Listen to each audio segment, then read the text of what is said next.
Здравствуйте! Вы смотрите на канале АТВ предвыборные дебаты в прямом эфире. И мы продолжаем обсуждать с кандидатами тему о внутренней и внешней политике Молдовы. Сегодня у нас в студии Людмила Болбочану, кандидат в парламент Республики Молдова от Национал-либеральной партии. Добрый вечер. Добрый вечер. И Олег Бряга, независимый кандидат в парламент Республики Молдовы. Здравствуйте. Здравствуйте, Олег Бряга. Рада видеть вас в Камрате, у нас в студии. И вначале немножко расскажу о правилах проведения передачи. В начале передачи ее участники представят основные тезисы по теме дебатов, ну а затем перейдут непосредственно к дискуссии. Каждому участнику для выступления отведено 15 минут в течение всей передачи, плюс 5-10 минут для ведущего. Кандидаты используют это время по своему усмотрению. Во второй части участникам будет предоставлена возможность дебатировать с оппонентом. В третьей части дебатов участники ответят на вопросы избирателей. Всем им будет предоставлено право на реплику. А в конце программы кандидаты смогут еще раз обратиться к избирателям, чтобы убедить их голосовать за свою партию. Ну а сейчас я передаю слово для тезисов и предоставлю право господину Бряга. Пожалуйста, ваши тезисы. Дорогие жители Гагаузии, я новый политик. Я буду политиком нового типа. У меня предвыборный знак вот этот человек на велосипеде с рупором. Он будет защищать права человека в первую очередь. И он едет на велосипеде из-за экологических и экономических принципов.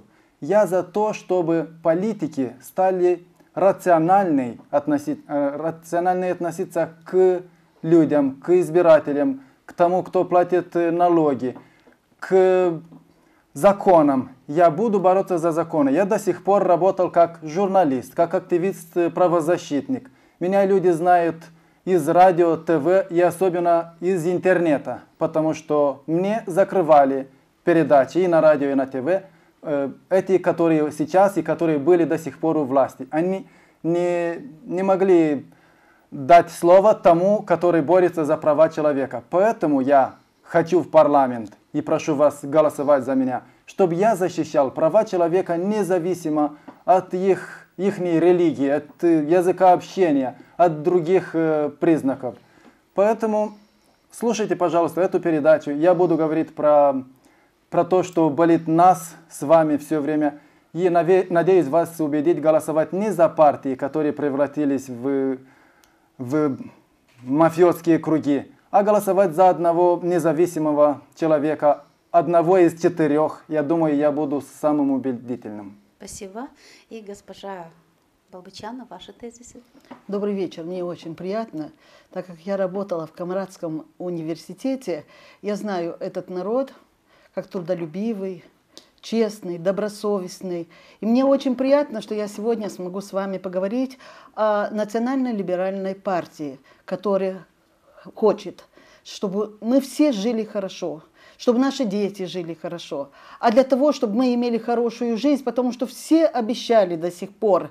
А мы вам скажем, как это можно сделать для того, чтобы действительно наши дети были благодарны, чтобы мы с вами жили так, как живут те, которые сегодня, только часть этих людей живут. А мы на самом деле имеем очень много проблем.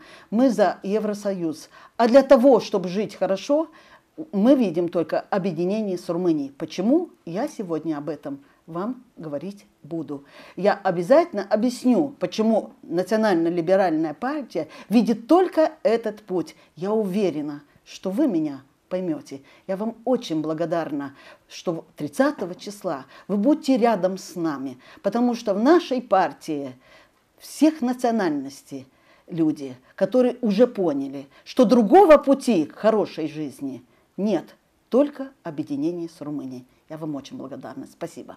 Спасибо, уважаемые участники. Ну а теперь давайте перейдем непосредственно к дискуссии. И мой первый вопрос. Господину Бряга, к вам я адресую свой первый вопрос. Вот как вы оцениваете внутреннюю и внешнюю политику, проводимые властями сегодняшними, ну и те, которые были у власти, за все эти 23 года? Аж так. За 23 года у нас стали голосовать хорошие законы. Напомню, нам говорили в 1994 году, что у нас была самая лучшая конституция в Европе, потому что они брали из французской, из румынской конституции, что это очень новая и хорошая конституция. Так они голосовали и за другие законы. Я напомню про закон про аудиовизуал, про телевидение и радиовещание, или закон про митинги, который, я думаю, и про это я точно знаю, это самый лучший закон во всей Европе. Я протестовал и в Лиссабоне, и в Брюсселе, и в Бухаресте, и в Варшаве. Я знаю, как там реагирует полиция, люди, публичные люди на протесты. И я знаю, как реагируют у нас. Расскажите нам об этом. Протестовали против чего? За права человека. Это моя профессия, протестовать или за права человека, или просто протестовать, чтобы посмотреть, как реагирует полиция и чиновники. Это тест, правозащитный тест, и мы тестировали реакцию. Но эти законы, очень хорошие законы, почему-то не выполняются в нашей стране.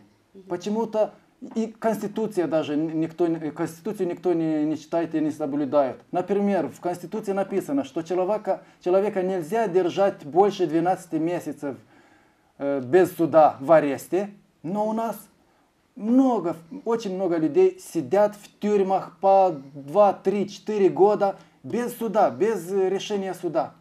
И у них идет следствие, или вообще не идет, а просто человека держат в тюрьме. И поэтому Молдова теряет десятки дел в Европейском суде, потому что в тюрьмах и нарушаются права человека, что там невыносимые условия содержания. И многие из людей там сидят вообще без суда или с неправильным судом.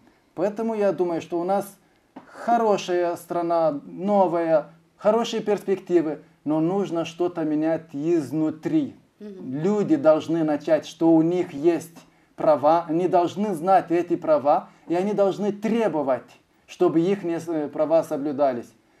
Поэтому я это делал и говорил людям, когда работал на радио, в телевидении, или когда правозащитником был, говорили людям: выходите, пишите письма, подавайте заявки. Кому да, они должны обращаться? Кому? И когда я увидел, что не к кому обращаться, что эти политики все одного типа, и они игнорируют и закон, и людей, я подумал перейти на другую сторону и показать новую модель политики.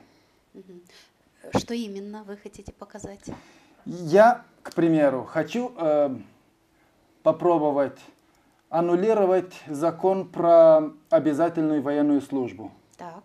Это у нас последняя страна в Европе, где еще берут людей в армию служить. Это и дискриминационно по отношению к ребятам, потому что девушки могут служить, но не обязаны. И это легитимная форма рабства. Человека эксплуатирует государство 1 год без зарплаты. И это ненормально, это не цивилизованно, это не для 3-го тысячелетия. А кто будет защищать нас? Хорошая профессиональная армия. Пусть меньше, пусть и больше будут на это затраты, но она будет эффективнее, чем вот эта армия с несколькими тысячами ребят. И они ничего не умеют, они ничего не могут. Их учат только ползти по-пластунски и копать ямы, но это они все равно знали и умели. Еще я потребую в Конституционному суду или большинству в парламенте, попробую изменить закон, по которому человека сейчас, если у него нет денег купить этот полис медицинский, они налаживают на человека штраф, и если нет денег на штраф, то человека ставят в тюрьме опять. Были случаи, даже отсюда, из Штефан Воды, кажется, человек сидел в тюрьме 25 дней. Это же абсолютно ненормально. Человек бедный. За что? За то, что бедный не купил полис и не платил штраф. Что получило государство от этого?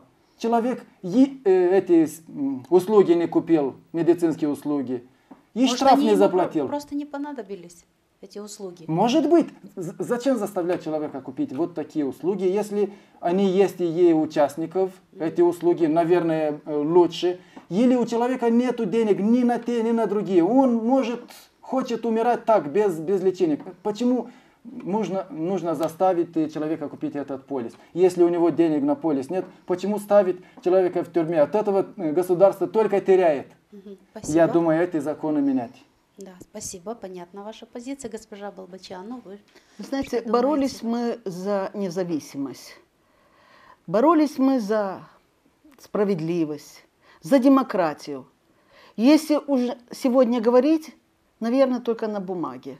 В жизни на самом деле не так бывает. Люди боятся.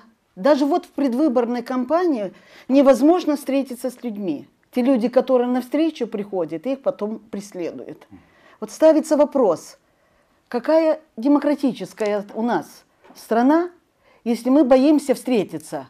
Надо дать возможность людям встретиться, услышать, чтобы они сами решили. Я буду говорить простым языком, чтобы люди поняли, что на самом деле мы не свободны. А если, не дай Бог, переступил не тому дорогу, обязательно тебя наказывают. Или остаешься без работы.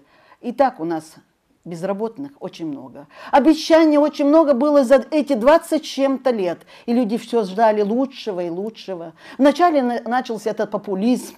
Стали между людей эта вражда. Всунули этот язык вместо того, чтобы вызвать желание изучить этот язык.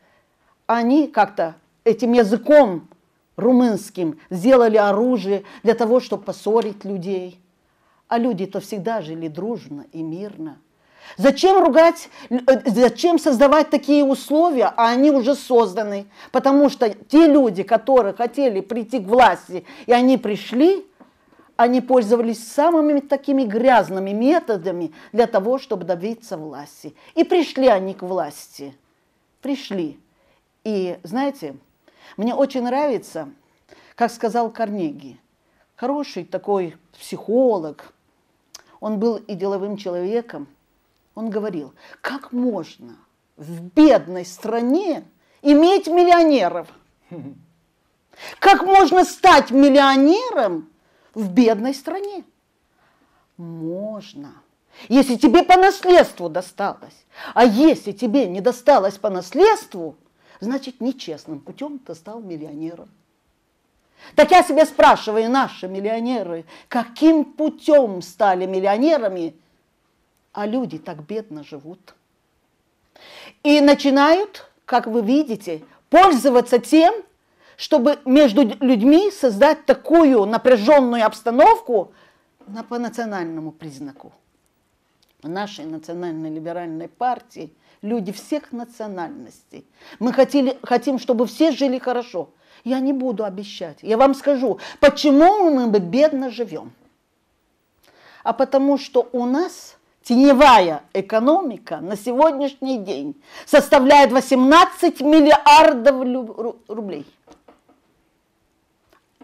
А деньги, которые вращаются в наркобизнесе, это из уст прокурора города Кишинева. 18 миллиардов. 18 миллиардов и 18 миллиардов – это сколько будет?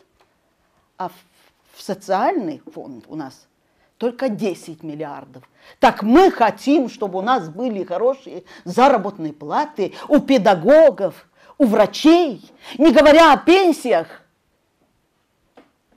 Я очень благодарна румынскому народу, что я получаю румынскую пенсию в 6 раз больше, чем мне дало государство, где я проработала 40 лет в системе образования и продолжаю работать.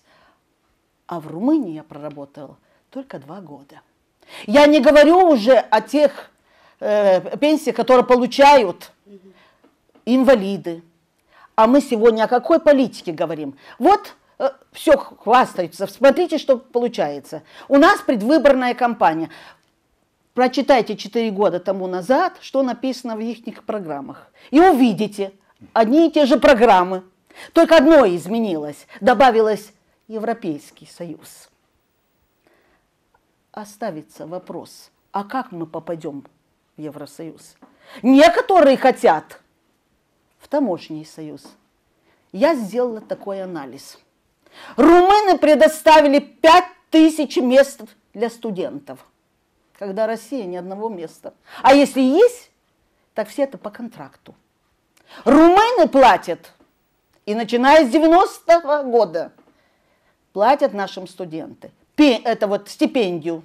И нашим лицеистам 70 евро дают в месяц. И общежитие дают. Это где дают? В Румынии? В Румынии, нашим, который там обучается. Я уже не говорю о мастерандах, которые там учатся.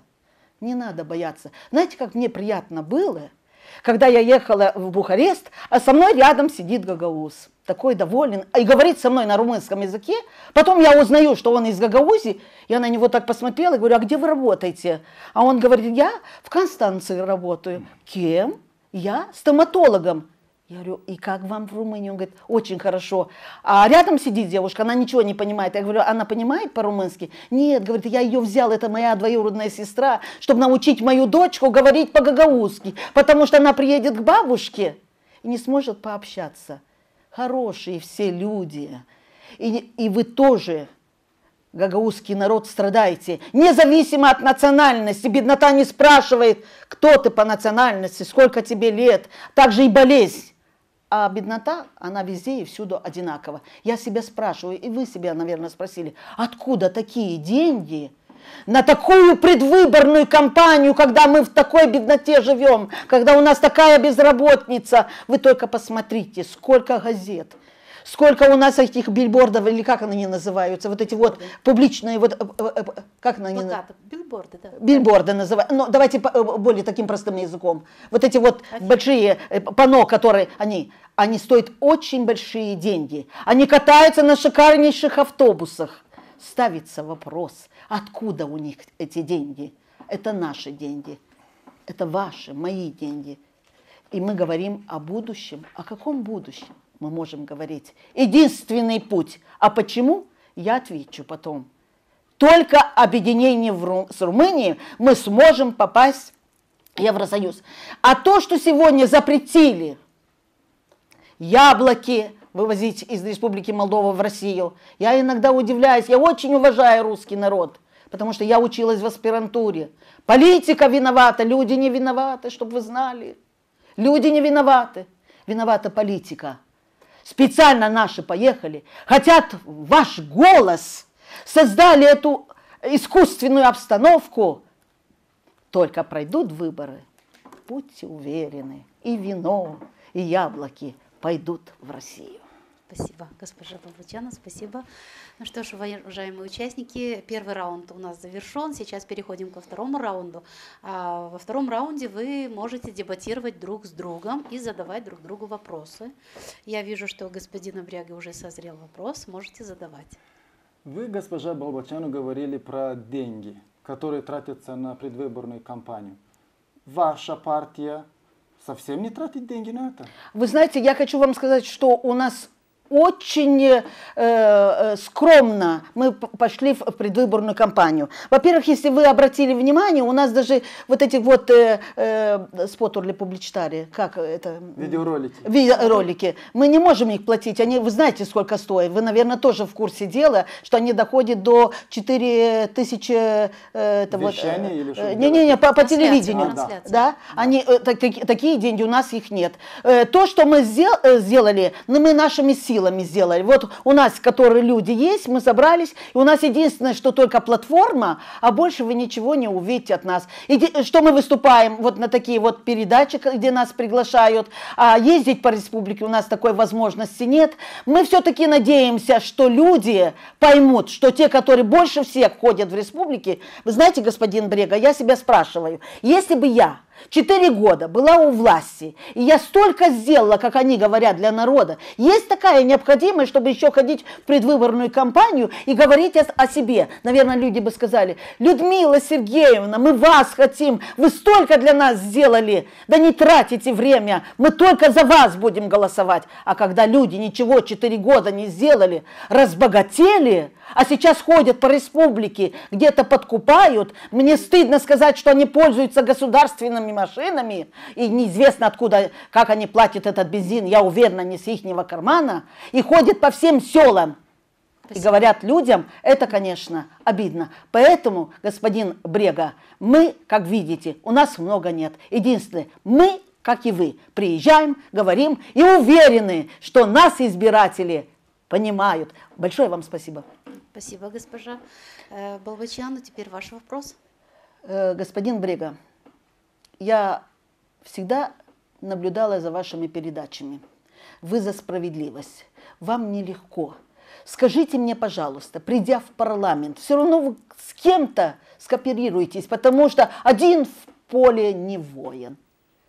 Кого вы видите своим партнером в парламенте? Я боюсь, что у меня партнерства постоянного не будет ни с кем. Если я и буду голосовать за правительство одно, то это будет обязательно за права человека и, наверное, проевропейское. Если я буду голосовать за какие-то законы, то это обязательно будут продемократические, цивилизованные, правильные законы. Если эти законы не будут правильными, я попробую их исправить и потом голосовать, если мои исправления будут приняты. И если законы не будут хорошими, я обращусь в Конституционный суд и потребую, чтобы эти законы отменили. Значит, я буду голосовать за законы и справа, и слева, и правительственные, и оппозиционные. Главное, чтобы законы были правильными. Спасибо. Я поняла, что вы все-таки за то, но я думаю, что наша партия, та партия, которая тоже за справедливость, поэтому я вам очень благодарна, что такие люди попадут в парламент. Я смотрю на ваш баннер, и этот лого, это сигла. Покажите, пожалуйста, для символ. всех. Этот символ напоминает мне символ одной партии из Румынии, но вы почему-то, ваша партия, поддерживает кандидата на президентских выборах в Румынии от другой партии. Это что за интерес и что за парадокс такой? Вы знаете, я хочу вам сказать, вы немножко неправильно. Не партия поддерживает. Во-первых, у нас не был такой призыв. Мы никого не призывали. Мы никого не заставляли. Люди имеют право выбора. Мы поддерживаем всех партий. Мы очень благодарны, что наконец-то руководство Румынии и в лице Басеску, и в лице Елены Удри, которая тоже стремилась на должность президента, тоже ее кандидатура была выдвинута, и Понта, Йоханнис, они говорят об объединении. Мы партия, которая, согласно закону, даже у нас написано, что мы партия унионистов, значит, мы за объединение. Конечно, мы эту идею поддерживаем. Но такого призыва, наверное, вы нигде не читали. Партия не призывает, и поэтому каждый имеет право голосовать за того кандидата, который он считает. А то, что у нас либеральная партия и в Румынии есть, наверное, есть какие-то расхождения, но все равно мы находим общий язык. Но наша партия никогда не поменяет свой путь и никогда не поменяет свою тактику, свой взгляд и свою тенденцию. Наша партия за то, чтобы объединение с Румынией и привело нас именно в Евросоюз. Спасибо. Если у вас есть реплики, вы можете продолжить. Я хочу еще вопрос задать. Я вижу, да, у госпожи Болбочан есть еще минуты. Да, но есть еще третья часть нашей передачи, поэтому если вы имеете реплику, можете продолжить. Нет, уже не вопросом, а репликой. Ну ладно. Я хотел просто узнать коротко ваше мнение по поводу провокаций в аэропорту Кишинева и потом у примарии Кишинева, сделанными ветеранами из Приднестровья. Я знаю, что в вашей партии есть много таких ветеранов, есть даже организация ветеранов, которая будет по вашим спискам. Что вы думаете про это? Хорошо или плохо, только что там... коротко, вы знаете, я хочу вам сказать, не надо говорить провокацию. Дело в том, что господин Шевчук или товарищ Шевчук не разрешает людям, которые там находятся, не сеять, не собирать урожай. Скажите, человек, который против этой страны, который борет, то есть против людей, как можно улетать именно с нашего аэропорта? И, конечно, те люди, которые там запретили ему или хотели приостановить его полет, я считаю это справедливым. Да, это наш... И в примарии... в примарии, хочу вам сказать, это их права. То, что эти люди воевали, то, что неправильно поступили к этим людям, надо признать. И то, что это вот, как он называется, полковник, господин Караман, знает этих людей, они вместе воевали, он не мог остаться безразличным, он, конечно, пришел, с ними беседовал, они борются за свои права, и почему нет, не имеет права. Понятно. Так что Спасибо. это не была провокация Ваша с нашей реплика, стороны. Ваша реплика, Понятно. пожалуйста. Я не говорил, что это провокация, я спросил ваше мнение по этому поводу. Знаю, что и у вас Они тоже имеют есть право ветераны. бороться, Знаю, они имеют право бороться за полковник их Караман права. не участвует там. Да, Я не знаю, они имеют, просто они какие у имеют них, право бороться за свои права, а то, что случилось в аэропорту, наверное, все-таки это тоже было правильное решение. Об этом еще скажут, и люди убедятся. Тот человек, который является врагом, тот, который действительно призывает людей не к тому, к чему нужно, тот, который борется против людей, которые там живут, мирных людей, запрещая им и сеять, и собирать урожай. И мы знаем прекрасно, что творится в этих школах в Приднестровье. Вы меня извините. Вы Такого повторяете. человека Спасибо. надо наказывать. Спасибо. Постарайтесь и Всё, теряйте спасибо. время. Господин Бряга, ваше мнение тогда по этому поводу уже выскажитесь тоже. Я понимаю, почему эти ветераны вошли и не хотят выйти из Приморья. Я видел, как примар Киртуак и полиция оттуда из Приморья Кишинева не разрешают заходить журналистам, как мой брат, или другим людям, А в чем которые... причина, что произошло вообще? Этот примар Киртуак даже не принимает людей на прием. Он обязан каждый месяц хотя бы принимать людей. Он не принимал много лет, а потом начал принимать раз в полгода. И поэтому люди несчастные приходят и их направляют к вице-примару, а там, кажется, только один вице-примар, или даже к юристам каким-то. Но они хотят решать важные проблемы и не доверяют им.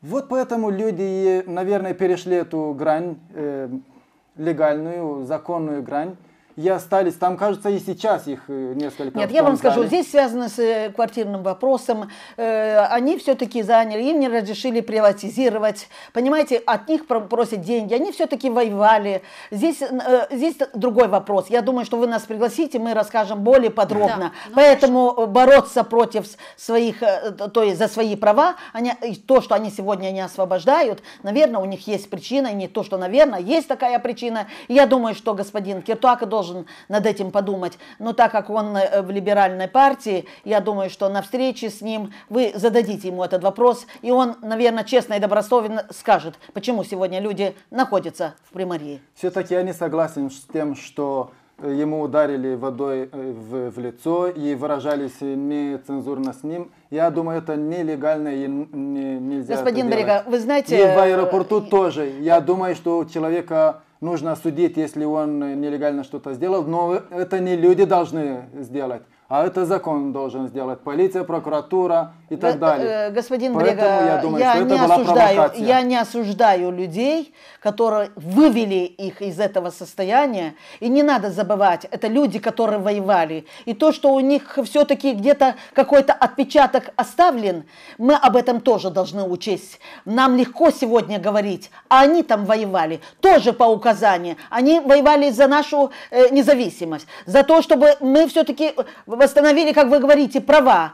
И сегодня не дать тому человеку и не признать то, что он там воевал, и остался живым, как говорится, как чудо, это невозможно. Поэтому не провокация была. Они пошли все-таки как-то добиваться своих и защищать свои права. И то, что случилось в аэропорту, они себя вели очень тактично, очень интеллигентно. Просто не давали человеку заходить в аэропорт. Да, вы думаете, это логично и тактично? Да? Это ваше мнение, а мы считаем, что неправильно. Ни один суд не доказал вину этого Шевчука, и пока он гражданин, как и вы, и как и я, у него есть такие же права.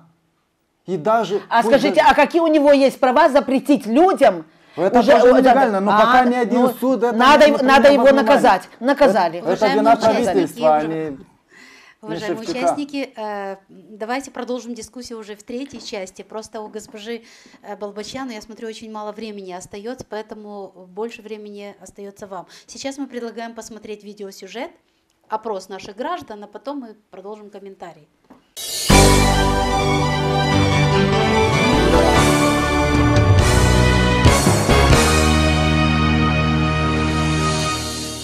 Ближе к народу. Это самое главное. Ближе, потому что когда перед выборами они приближаются к народу.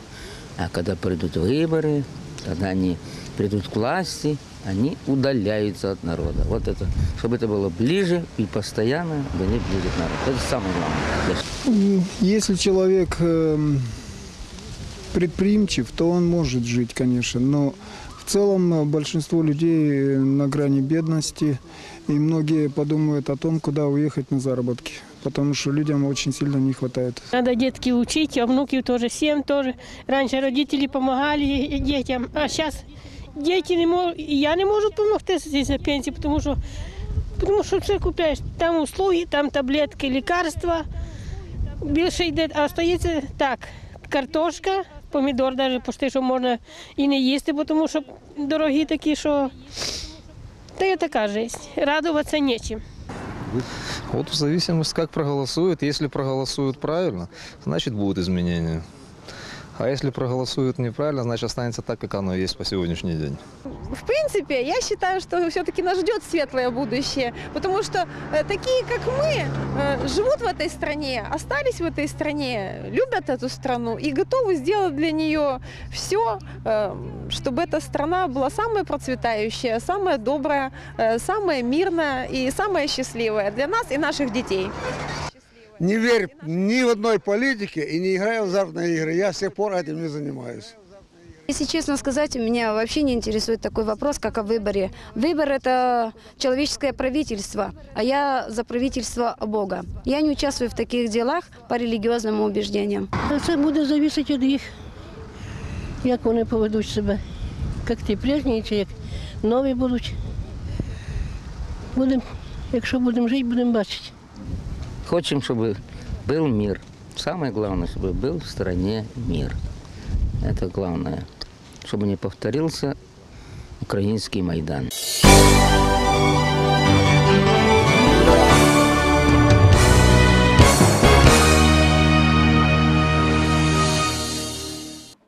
Уважаемые кандидаты, вот вы слышали мнение наших граждан. В первую очередь все хотят мира.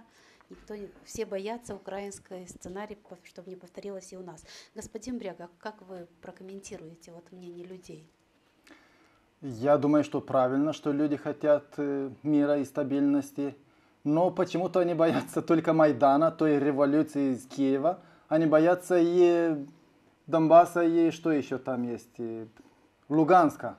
Там тоже какая-то военная провокация. Там больше, намного больше людей умирает. Из-за войны, из-за каких-то политических принципов. Я думаю, что нужно бояться этого тоже. И поэтому я боюсь и остерегаюсь провокаций, которые была в том аэропорту, и которые делает, говорит госпожа Болбочану, этот Шевчук делает там в Приднестровье, не разрешает людям собирать урожай и так далее. Я думаю, что политики должны думать о людях и не дать войне прийти, не дать армии заработать и оружию. Потому что это очень трудно остановить. Это очень много денег стоит и много жизней. А жизнь человека это самое важное. Жизнь и свобода, и феричирия. Счастье человека это очень важно, и за это нужно бороться. Хорошо, вот вы проголосуют за вас люди, да? Вы придете в парламент. Как вы будете решать эти вопросы?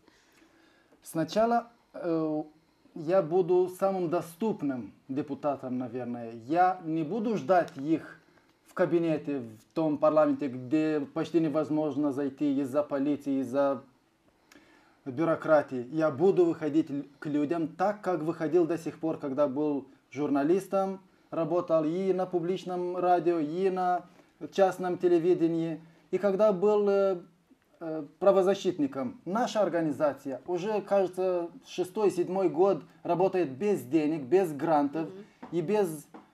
поддержки какой-либо, да? Да, но сидю без дома, без офиса. Мы встречаемся в каждое воскресенье в Центральном парке. И мы там говорим с людьми, мы снимаем их обиды, и мы помогаем им в парке написать заявление и пойти в суд. Мы встречаемся с ними в судах или перед зданиями государственными, чтобы протестовать вместе. Так я и буду помогать людям. Потом их вопросы я могу огласить в парламенте. Потом проблемы, эти законы или документы из правительства, которые будут против человека, я могу атаковать в Конституционном суде. Если их будет в парламенте большинство, а вы Для независимы, Конституционного что суда, же делать? и чтобы говорить на центральном микрофоне, не нужно только, мне нужен только этот мандат депутата, мне нужно большинство. Я могу говорить и защищать людей с того места, одного из 101. Я могу быть гражданским адвокатом или парламентским адвокатом. У нас есть такое место, кажется, 3 человека работают. Но они делают рапорт, каждый год приносят этот рапорт про права человека в парламент, и депутаты просто принимают этот рапорт. Но я буду работать на каждого человека, на каждый случай конкретный.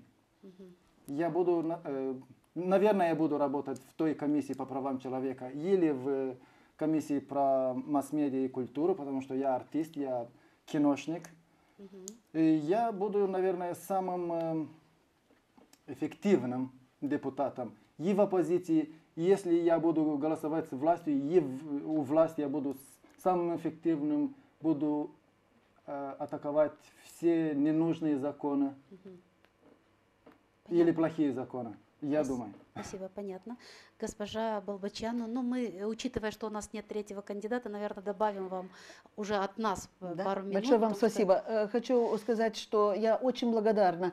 Мало опросов, но я поняла одно. Дорогие избиратели, мы можем избавиться и сделать нашу жизнь лучшую, если мы избавимся от тех людей, которые нас привели к этой жизни. Мы говорим о тех этих коррумпированных, богатых олигархов, мы говорим, которые сегодня живут очень хорошо, а мы живем с вами бедно. Во-вторых, я хочу вам сказать, что для того, чтобы жить хорошо, надо все-таки поддерживать тот малый бизнес. Те ребята, которые работают за границей, приезжают, наша партия предлагает 3 года вообще, чтобы они не оплачивали эти налоги, а дать ему возможность стать на ноги. То есть нужно помогать этому бизнесу. Кроме того, нужно навести порядок в образовании. Сегодня такие деньги собираются в наших школах, в дошкольных учреждениях, а условия не из лучших. Кроме того, у нас очень много учебных заведений, дипломы не признаны за границей, а люди-то хотят работать, молодежь хочет поехать учиться, поэтому только европейские дипломы признаны, а в конце концов мы не можем приостановить. Дома можно в гости прийти, а если он хочет учиться во Франции, в Италии, в Великобритании, почему ему запретить? Люди должны, ваша пенсия должна быть хорошей, на старости лет вы должны быть обеспечены. Наша партия предлагает, во-первых, если объединение, почему они боятся объединения, я вам скажу. Потому что будет закон сидеть во главе всех наших проблем. То есть закон будет не только для нас, а и для них тоже. И в ответе они будут перед законом. Они должны будут отвечать за все то, что они сделали за все эти годы. Смотрите в Румынии. Конечно, у них есть свои проблемы, но там судили и премьер-министра, там судили и министров судят, и в каждый день идут эти суды. У нас ни один не был наказан за то, что был у власти. Как им не стыдно сегодня, чтобы они снова к вам приходили. Когда они работали в должности премьер-министра, они были министрами, является на сегодняшний день. Ставится вопрос, кто им помешал открыть, то есть создать рабочие места, чтобы семьи были обеспечены, чтобы женщины были уважаемыми и тому подобное. Поэтому я вас призываю к тому, хорошо подумать. Мне очень понравились ваши мнения, выступления, которые вы говорили, что мы хотим мир. А для того, чтобы был мир, мы его должны создать вместе. А для того, чтобы его создать, мы должны идти туда, куда мы его найдем. Вы посмотрите дороги. Все наши дороги сделаны с помощью Европы. Другое дело, чтобы деньги были здесь для Молдовы очень много денег поступило, но, к сожалению, нужно у них спросить, куда ушли эти деньги, потому что видите, какую дорогу построили. Приведу вам пример. Есть дорога 500 километров, которую построили, то есть люди из Соединенных Штатов собирали эти деньги, ну и как в виде помощи. А посол Соединенных Штатов все-таки в каждый день приходил и наблюдал и проверял. И сегодня, конечно, я не готова вам сказать, как он все-таки сделал вывод, что на такие деньги он построил 500 километров. Тогда он очень удивился. А как можно было? Сколько дорог, какие дороги должны были быть в Молдавии? Сколько денег было все-таки выделено нашему государству? Не говоря на образование, не говоря на здоровье, не говоря на социальные вопросы. Вот. Пока мы... А почему? Еще раз повторяю, они боятся объединения, потому что именно объединяясь с Румынией, только с Румынией объединяясь, другой дороги у нас нет, закон будет стоять там, где он должен, к закону привлечены будут все и отвечать за все то. А они должны не приходить и просить ваш голос, а мы должны после выборов всех пригласить их, вот как я сижу перед вами, задавать им вопросы, и чтобы именно из этого, сделать вывод. Да. А там, где на суде, чтобы им показали дорогу, так как сами, вот те, которые нарушают в Румынии, сами идут и принимают свое наказание. Господин Бряга, ваше видение, по какому пути должна идти наша страна? Как вы считаете? Для меня почти не важно, если мы идем на запад, остаемся на месте или идем на восток. Для меня важнее всего, чтобы законы были хорошими, добрыми. Соблюдались, наверное. И чтобы соблюдались. А то, я сказал в начале, у нас есть очень хорошие некоторые законы, но люди про них не знают, и чиновники их не соблюдают. А как для страны лучше? Это для вас, вы сказали. А для страны пока вот как? Стабильность и права человека пока соблюдаются лучше всего в Евросоюзе, в Европе. И мы это чувствуем, и мы это видим. Поэтому я не думаю, что мы должны думать про другую модель интеграции, про другую цивилизационную модель. Я думаю, что Европа пока лучшая модель для нас. Но мы можем попробовать стать, как говорили аграрии 10 лет назад, стать Швейцарией, А мы пробовали до сих пор? До сих пор не это пробовали? Да, наверное, не успели. Можем еще раз пробовать, но вы видите, не получается у нас быть и с теми, нейтральной, и быть с деньгами, жить хорошо. Богато. Кажется, у нас это не получается, и поэтому нужно идти по другому пути. По такому пути, по которому шли уже 3 балтийские страны, наши ближайшие страны, Румыния, Болгария, Польша, по этому пути пошли и начали жить лучше. Значит, можно и нам, значит. Кажется, и балканские страны, Сербия, Хорватия, вот Хорватия уже член Евросоюза, Босния, даже Косово уже думает про Европу. И Албания, которая была, наверное, как мы, и бедные, Спасибо. и с коррупцией, но они стараются уже идти в Европе, и кажется, у них... Жизнь налаживается в лучшую сторону, Да, этого кажется, Госпожа ведущая, я только единственное хочу сказать, что 35% гагаузов имеют румынское гражданство. И когда мы на встрече были с госпожой Виталией Павличенко, которая является председателем этой партии, нас просили, чтобы мы открыли здесь консульство. Люди, гагаузы хотят, очень многие гагаузы хотят объединения. Я вам очень благодарна, спасибо вам большое за поддержку. И, конечно, наша партия не то, что обещает, мы берем на себя эту обязанность, чтобы консульство открыть, и чтобы люди легче могли все-таки заиметь заиметь румынское гражданство. Те, которые желают. Которые желают, конечно, которые желают, а насильно никого не заставляют. Ну что ж, уважаемые участники, дебаты у нас завершены. Сейчас оставшиеся ваши секунды вы используете для обращения к избирателям. Я 21-й в бюллетене буду. Если еще не будут выходить некоторые, я поднимусь выше. Вот Я поэтому езжу на велосипеде, потому что у меня мне деньги не нужны. Ни на квартиру, ни на машину, ни на дорогой телефон. Я хочу жить добро и свободно. И деньги меня будут держать на месте. Я буду бояться, я буду их сохранить и так далее. Поэтому я и как политик, и как депутат, я хочу остаться жить бедно, но быть свободным и защищать принципы и свободу человека. Я даже для этой кампании ни цента, ни копейки, ни лея не буду тратить. Я сказал ЦИКу, что я не открываю электоральный счет, и я буду только участвовать в таких дебатах, и все. Потому что люди меня знают и мне доверяют за то, что я говорю и что я могу делать, а не то, что может сделать пиар-мейкер из меня, снимая хорошее кино или эти билборды и так далее. Голосуйте за свободного человека на велосипеде. Я буду защищать ваши права, независимо от языка, от национальности, от религии. Или если вы даже не верите, как я. Я атеист и не боюсь этого сказать. Если вы тоже не верите ни в какого Бога, не бойтесь обращаться ко мне. Я буду всех защищать без выбора.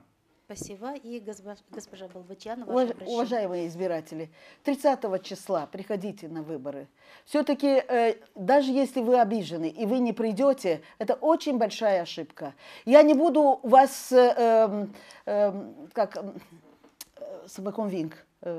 убеждать, за кого голосовать, потому что вы уже знаете, за кого голосовать. А если вы хотите голосовать за партию, национально-либеральную партию, это наш символ. Голосуйте национально-либеральную партию. Не голосуйте прошлые, не голосуйте тех, которые вам пообещали и за все эти годы ничего не сделали. Большое вам спасибо. 30 числа ждем вас на выборы. Спасибо, уважаемые телезрители. Отведенное для дебата время подошло к концу. Напомню, что в сегодняшних дебатах приняли участие Людмила Балбачану, кандидат в парламент Республики Молдова от Национал-либеральной партии. Спасибо вам, что приехали к нам. Спасибо вам, участие. Что вы нас пригласили. И Олег Брега, независимый кандидат в парламент Республики Молдова. Спасибо и вам, Олег, что приехали. И был приглашен еще независимый кандидат Олег Черний. Следующие дебаты смотрите на нашем канале в понедельник, 17 ноября, со следующими кандидатами в парламент Республики Молдова. Независимый кандидат Валерий Плешко, независимый кандидат Анатолий Дога и кандидат от политической Юниюня-центристы партии. Дебаты провела ведущая Елизавета Ротарь. Спасибо за внимание. Оставайтесь на канале АТВ.